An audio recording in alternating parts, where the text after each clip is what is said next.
Good morning and welcome. My name is Amanda McFadden.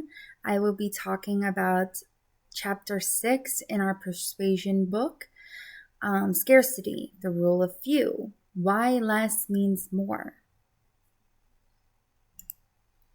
What is scarcity? Scarcity is a principle that basically means that when somebody believes something to be more valuable, when there's less of it available.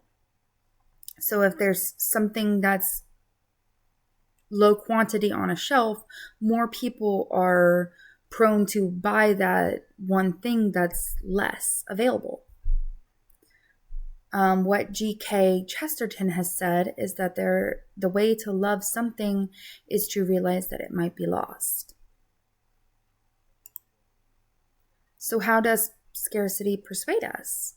Well, scarcity can persuade us by having a limited availability could increase the perceived value of said item. For example, for what I just gave the example of, when you're in a store and there's less of something other than the other over another thing, that thing that has less availability is going to be perceived as having more of a valuable asset to it.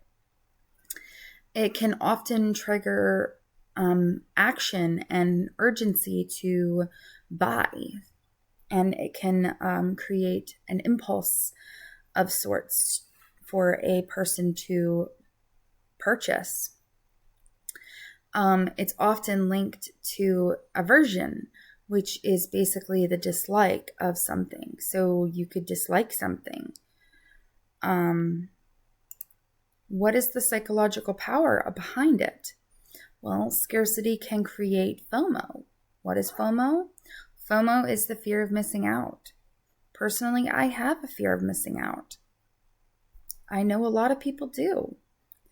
People are more motivated by loss than they are motivated by gain. And it can bypass slow thinking, which will activate some people's emotions.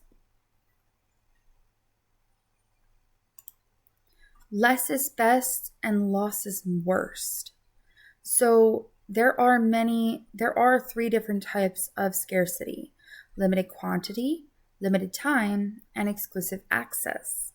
Limited quantity is basically there's only a few left. There's only 2 seats at the concert left. Limited time. The offer ends at midnight. Exclusive access. Not everyone will get it. Members only.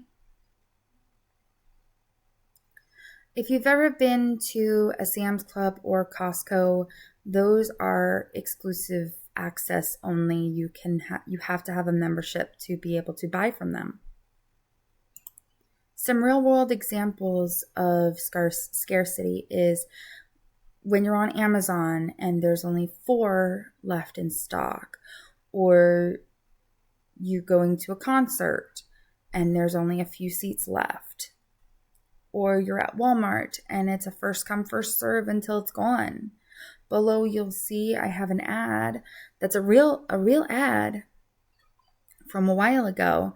For the month of April only, there was a free sandwich at Subway until 9 a.m.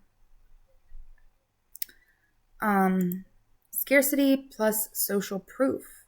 Scarcity is more powerful when it is combined with social proof. When you're on a clothing store, like any clothing store, and you're going to buy a shirt or a dress or a pair of pants, and you notice that there's only a few items left in stock, but there's many people viewing that said item, that's going to encourage you to want to buy that item. So these actually can drive people to make these impulsive decisions. Psychological reactance. When people feel that their freedom to make the decisions are being restricted, they may resist.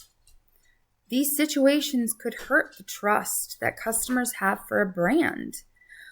When you go to a store and you see sold out signs, but you're constantly seeing sold out signs. Like every other day, they're always going to be sold out of something. You're going to lose trust, and